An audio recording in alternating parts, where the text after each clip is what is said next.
Celtman starts like most races with an early morning alarm call. The swim starts at 5 AM and we needed to be up by 3:30 AM to drive over to the start line in Shieldig, set up and register. The midges were bad when we arrived, with several people wearing neck caps to protect their face from the wee blighters. We had no such luck and had to walk half a mile through town to transition whilst getting bitten by midges. Spoiler alert, before we go any further, I did not finish this race. I'll let you decide if the reason for that failure was fair or not. Watch to the end to decide. After setting up the bikes in transition, we headed to collect our timing chips.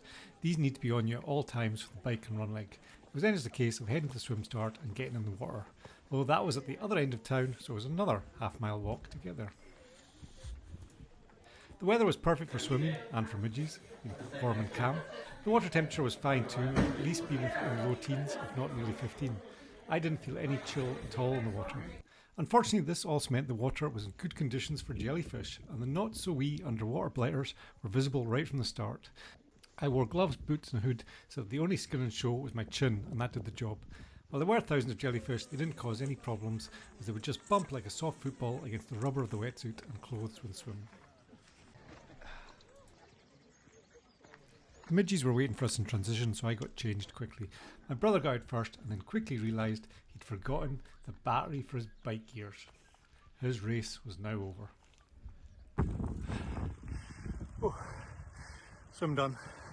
55 minutes. 8 minutes slower than last time I did it. I'm quite happy to get round.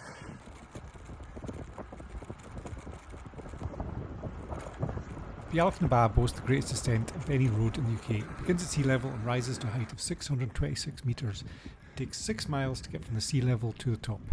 The name means past the cattle. It was originally a gravel track used by crofters to move cattle between the two parts of Applecross Peninsula. It's now mostly used by tourists. The route is part of the famous North Coast 500, which has been named one of the top coastal road trips in the world. I first did it in 2012. It was my first ever bike sportif. I remember looking at the other riders. They were all using road bikes. I was on a mountain bike. I was the only one on a mountain bike. Why were they not on mountain bikes? We were going up a mountain. Surely a mountain bike is the most effective way to do that. They were all wearing skin-tight lycra. I was wearing a thick winter jacket and a pair of baggy shorts. They were all clipped into their bikes using proper bike shoes. I was wearing trainers. They all had a bottle on their bike. I did not have a bottle on my bike. I had a backpack containing a sandwich, 2-litre bottle of water and a map in case I got lost. It's fair to say I did not know what I was doing.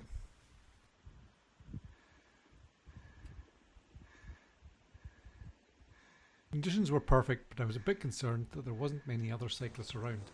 I suspect a lot of people were faster out of the water and onto their bike than I was.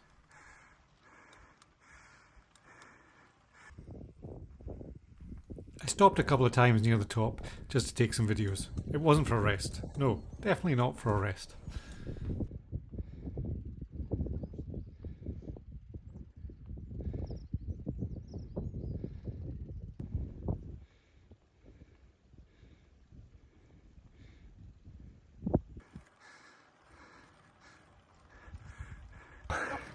Almost at the top.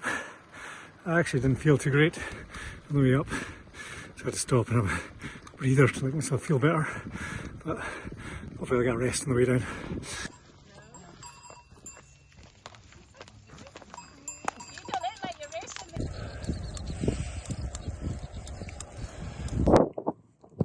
This is Fernmore, which is the point at which I got a puncture last time in the race and couldn't get any further. So as soon as I pass this sign, I'll be the furthest. I've been on this course in 4 years.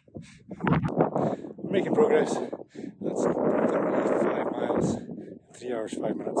It's a little bit slow. And I just don't have energy at all. I'll try eating some of these, see if it helps.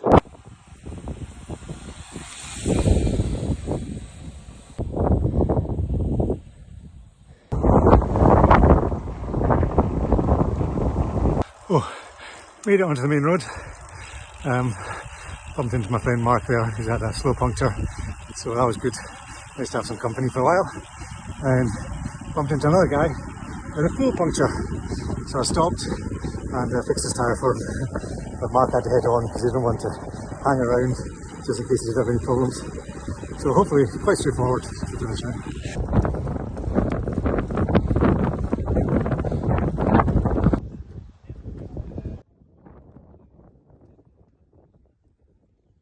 My race ended at transition. I missed the cut-off by a couple of minutes. Mark had made it and had told the organisers I was right behind him and that I'd stopped to fix a puncture, but it didn't matter. My good deed meant I was out of the race. What would you have done in this situation? Would you have stopped to help, or would you risk a DNF? In all honesty, I don't think I was 100% fit. I could have done the run, but it wouldn't have been much fun. Some days I just have to accept the mind is willing, but the body is weak. Luckily, Andrew's DNF meant I didn't have to hang around and wait for him to finish the race.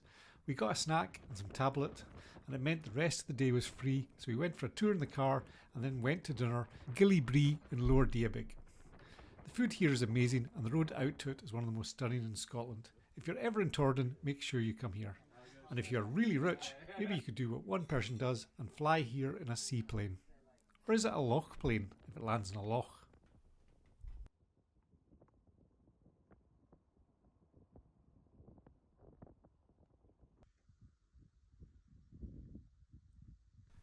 Despite not finishing the race, it is good fun and I did really enjoy myself. I would thoroughly recommend it if you are looking for one of the best middle distance races in the UK.